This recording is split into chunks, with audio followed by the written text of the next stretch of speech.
Hey there, I'm Josh Rushing, sitting in for Femi OK today, and you're in the stream. Has North Korea reheated its nuclear program? Today we'll take a look at the evidence and discuss the implication of Pyongyang expanding its nuclear arsenal. Hey, and if you're watching this on YouTube, see over there? Join the conversation, right? Leave a comment in our live chat, and you too will be in the stream. North Korea's restarted nuclear reactor may mean that it's at work expanding its nuclear arsenal. It's aware that the UN watchdog monitors its activities via satellite, so that raises questions. Are we looking at another missile test or other provocation? Is it simply going to use this as leverage in future talks with the US, or both? The Biden administration has a lot going on. There's Afghanistan, the pandemic, China, Russia, and more. But it should pay close attention to this development and take any opportunity to begin nuclear talks with the North. Here to discuss that and more is today's panel. In Washington, D.C., Jenny Town. Jenny's a senior fellow at the Stimson Center and the director of Stimson's 38 North program, which provides policy and technical analysis on North Korea. Also joining us is Jean Lee. She's a longtime journalist. In 2011, she became the first American reporter granted extensive access on the ground in North Korea. And Ankit Panda, he's a senior fellow in the nuclear policy program at the Carnegie Endowment for International Peace.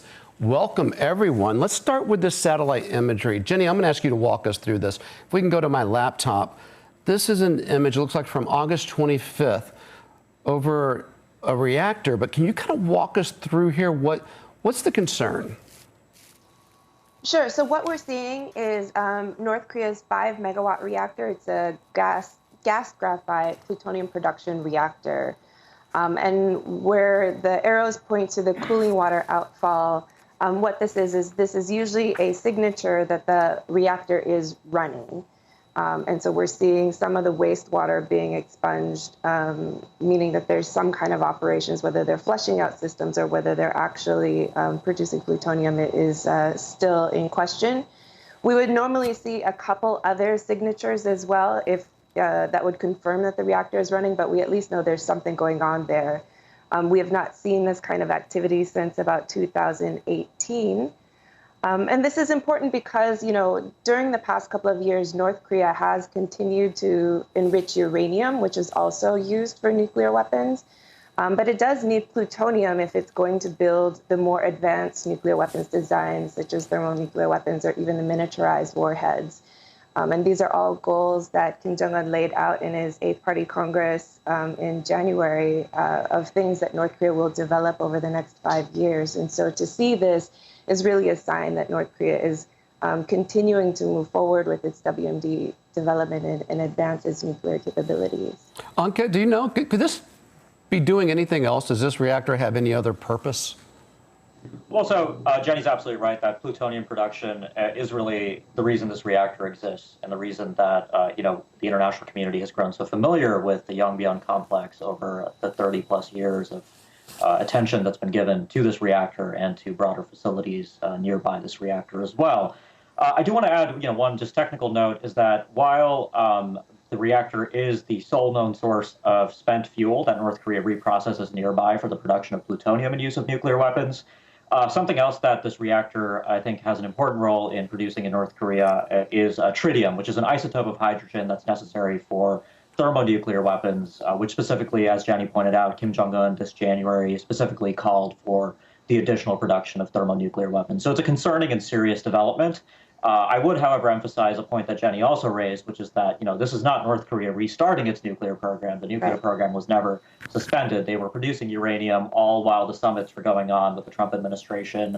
It was just that this reactor was shut down in December 2018, and now it appears, according to the IAEA Director General, that operations have likely resumed. Looking at the timing of this, Gene, let's go to my computer real quick. I'm just going to share a headline with our audience and set this question up for you. It says North Korea faces economic ruin amid food and medicine shortages. That's a Guardian article. And it says because of COVID and the border being shut down that North Korea is having a particularly hard time economically.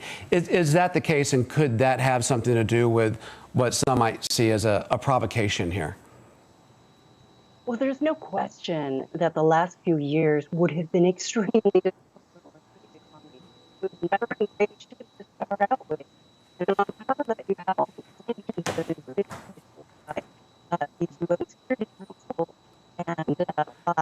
Okay. Hey, Gina, we're having a bit of a problem with your mic. Let's see if our tech guys can get that sorted, and we'll come back to you. Jenny, can I toss the same question to you? Is this a particularly difficult time economically for North Korea, and could that be part of the timing of this? It's definitely a difficult time for the North Koreans with the prolonged border shutdowns because of COVID. There's just been a lot of problems that they're dealing with. Whether or not the timing is tied to the restarting of this reactor or not, it is really unclear. There's been some other technical things that have been going on at the reactor over the past 2 years. They have been working on the cooling system, which is also tied into the other reactor that they're trying to build, the experimental light water reactor. Mm-hmm. And it may just be that those technical issues have now been worked out and they're ready to move forward. So I wouldn't connect all the dots so clearly. So there's a couple of comments on our YouTube already that I want to bring into the conversation. Michael says nobody has any interest in invading North Korea. Ricardo de Sousa says North Korea will be testing the new USA administration to see how far they can go. Ankit, is this a test for the Biden administration? I don't really think so. I mean, look, the simplest reason for why North Korea restarted this reactor and is potentially producing more plutonium is simply because North Korea is a nuclear weapon state that intends on keeping its nuclear arsenal and expanding its nuclear arsenal. Kim Jong-un has been quite clear back in 2018, before the summits with the South Korean president and the U.S. president. Kim Jong-un used his New Year's Day address that year to call for the mass production of nuclear warheads. And of course, they've been producing uranium, and now it only makes sense that the reactor would restart. I just add one thing is that in addition to the difficulties faced by North Korea economically and as a result of the pandemic, in 2019 and 2020, particularly in the summer months, North Korea experienced a spate of natural disasters, including flooding at Yongbyon, particularly dramatic flooding in 2020. So Jenny's right that they have been maintaining the site, pursuing upgrades to the cooling system. But it also is possible that the reactor restarting now instead of potentially last year or last fall, before the Biden administration was even inaugurated, may have been a result of unexpected damage from those natural disasters and the flooding at the site. I want to bring in another comment. This is from Alejandro Chao de Benos. He's in Spain. He's a special cultural delegate for North Korea. Here, check this out. The only choice that a small country like the DPRK with 27 million people that it has to defend itself and preserve the life of its citizens and to not end up like Iraq, Afghanistan, and many other countries under the boots of the US imperialism is to develop the nuclear power. By developing the nuclear weapons, and more specifically the thermonuclear weapons, the country can secure that if the United States is going to attack and invade North Korea, the country can answer into any spot of the continental United States. So, Jenny, why shouldn't North Korea have nukes? I mean, if he gets up the program, is an example of what happened with Gaddafi and Saddam. Right. Did he take a lesson from that here? Oh, he absolutely did. And I think there was a lot of discussion even at that time as if Gaddafi, if Hussein had nuclear weapons, would the U.S. have done, would those actions have been taken? I think there is a case to be made. There's some understanding of North Korea is a small country, and it is a small country in the middle of large powers and of other countries that have nuclear weapons, either their own or by proxy by the U.S. And so I think there was a serious security underpinning to that decision to go nuclear, although it does also serve other purposes as well, including the prestige of being part of the nuclear club and also the ability to coerce more effectively.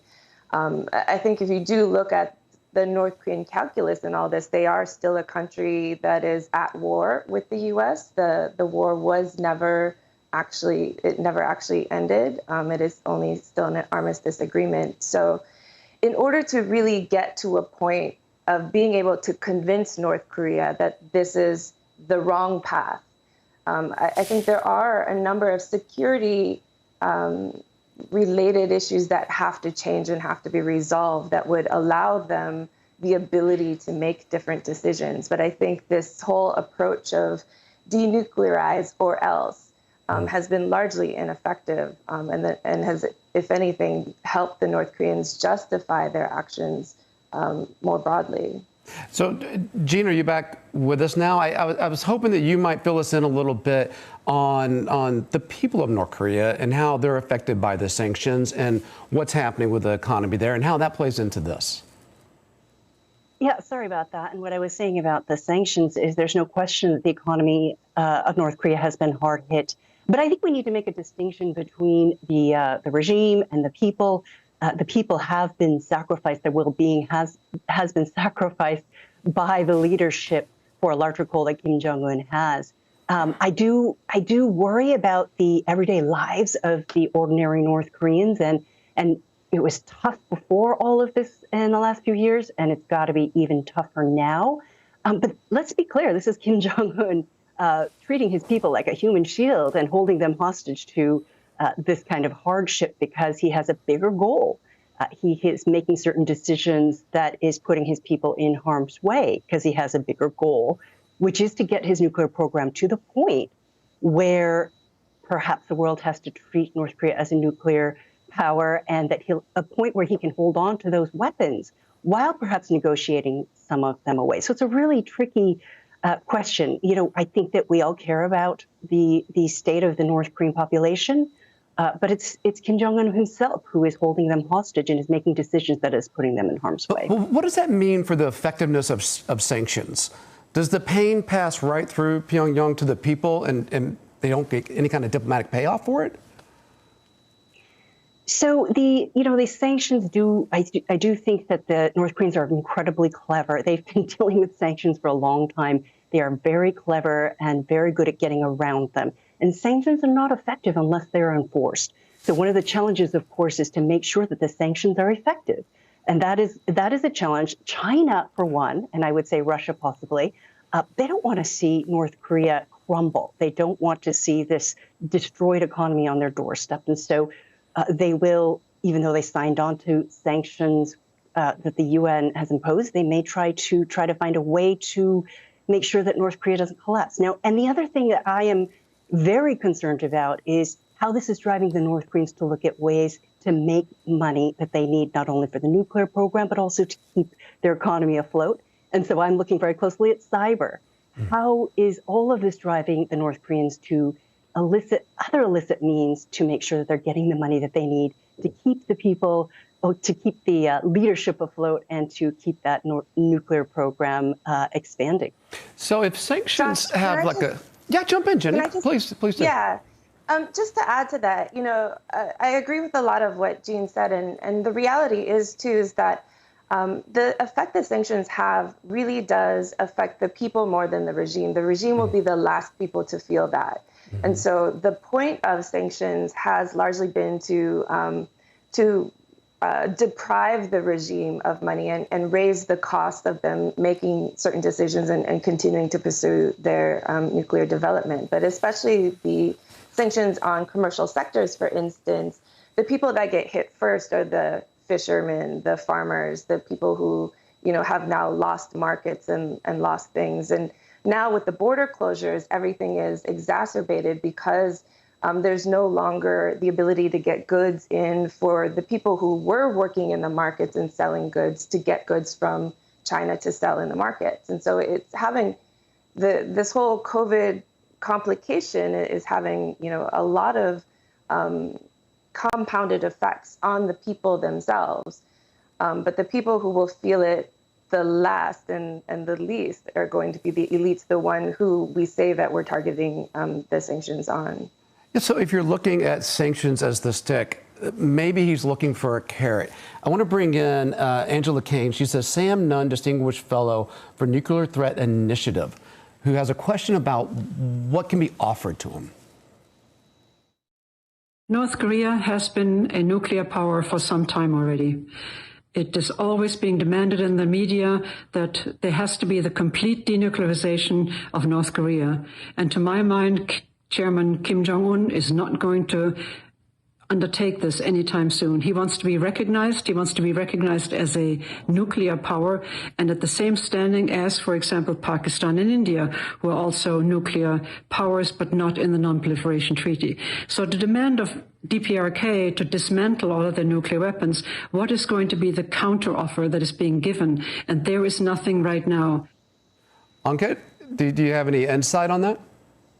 Yeah, so the North Koreans, I think, have told us on multiple occasions, clearly and in vague terms in some cases, what they're looking for. At the Hanoi summit, for instance, in February 2019, the North Korean request was for the United States to offer a very sort of large package of sanctions relief, mostly focusing on the UN Security Council resolutions that were passed in 2016 and 2017 with Russian and Chinese support at a time when North Korea was very rapidly expanding its qualitative capabilities insofar as its nuclear deterrent was concerned. Apart from that, on the security side of things, there's a basket of measures that the North Koreans call the hostile policy, U.S. hostile moves. This includes everything from the provision of U.S. extended nuclear deterrence to allies in Northeast Asia, to physical U.S. The presence of U.S. troops on the Korean Peninsula and nearby in Japan. North Korea effectively has asked for the United States to pull these back.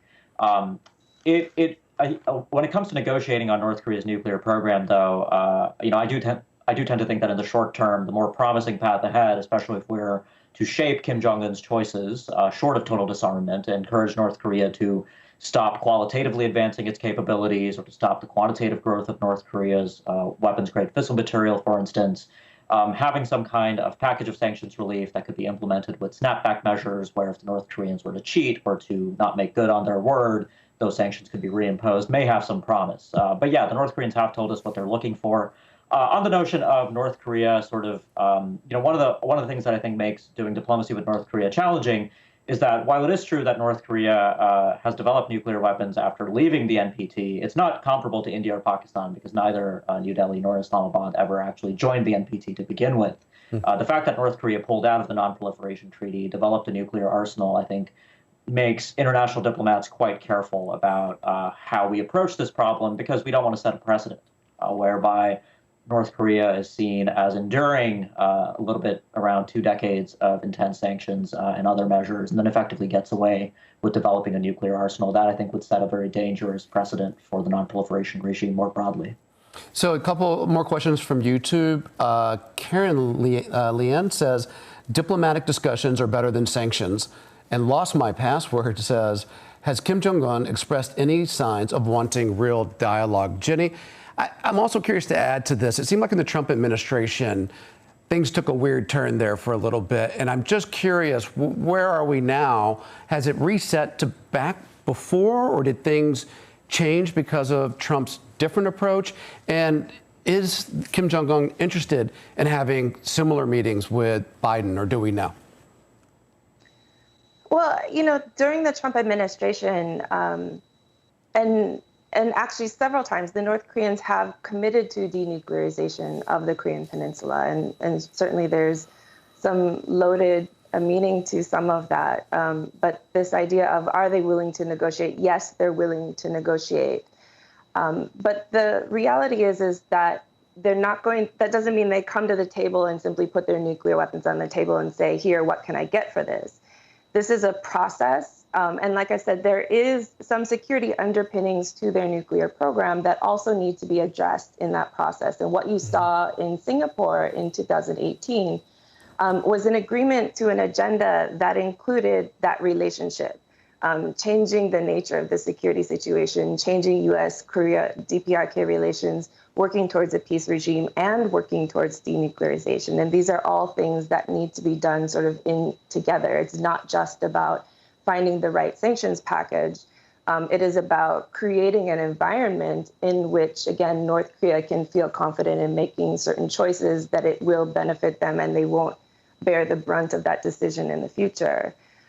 What we have now with the Biden administration is a revert back to the kind of language we had in 2016 where the relationship is talked about in this threat dynamic. North Korea poses a big threat, and a focus on denuclearization only as the goal.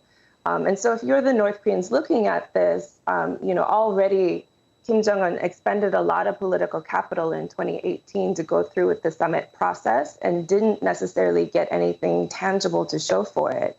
He's going to be more reluctant to come back to the table now, especially if there isn't a real sense of what they're going to get.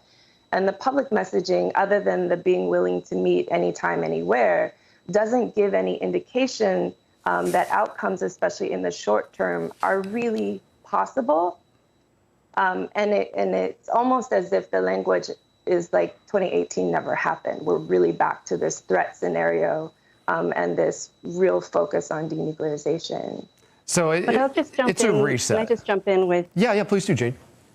I was going to say, but at least the Biden administration is starting from this complete denuclearization of the Korean Peninsula. Not to say that I support that language, but in a sense that they're not going all the way back to 2016. In a sense, they are starting from the language that was laid out in Singapore in 2018. And so not starting completely from zero, I would say.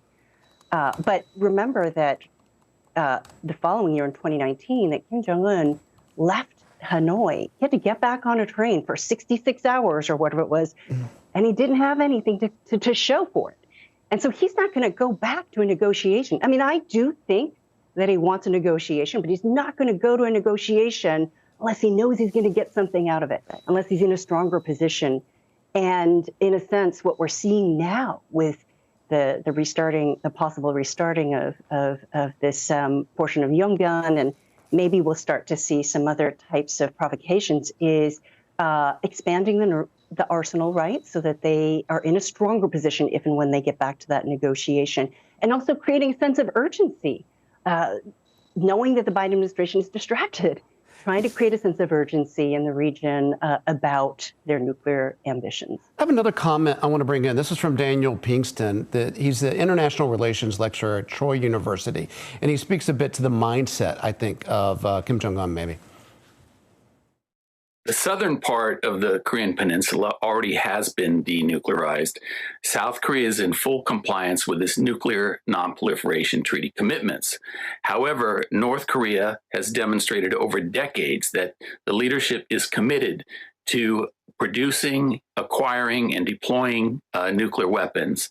I don't believe North Korea will abandon its nuclear ambitions unless the leadership abandons its hostile ideology towards the rest of the world. They view the world as a menacing environment where North Korea is constantly under threat. Anke, is a North Korea nuclear program inevitable? Well, I mean, the program exists, but them being a full nuclear state, is it inevitable? Well, I mean, they are a nuclear weapon state today, and I think they intend to retain that status. We've already heard about some of the reasons why they've decided that nuclear weapons are an essential component of their national defense strategy, everything from prestige to practically deterring the United States. I do think that they will retain this for the long term, unless the fundamental conditions that today they perceive to exist in the international environment around the Korean Peninsula were to be transformed. I don't see that happening anytime soon. There are also other geopolitical dynamics underway, including the U.S. generally increasing its military presence in the Indo-Pacific region to compete with China. That while I think having effects on the U.S.-China relationship will also enhance North Korean insecurity, simply because the U.S. will have additional military assets and attention in this part of the world. So unfortunately, I think, we are in for the long haul. I don't want to say never, I don't want to say that North Korea will never give up its nuclear weapons. The nuclear age itself is quite young. We have less than 100 years of experience as a species with nuclear weapons. But certainly, I think over the next few decades, Kim Jong-un, at least as long as he's alive and as long as he's leading North Korea, I find it very difficult to imagine the kind of internal and external developments that would have to take place for North Korea to fundamentally revisit the use of nuclear weapons in national defense. Right. Thank you, Ankit, and thank you, Gene and Jenny. Unfortunately, we'll have to leave the conversation there.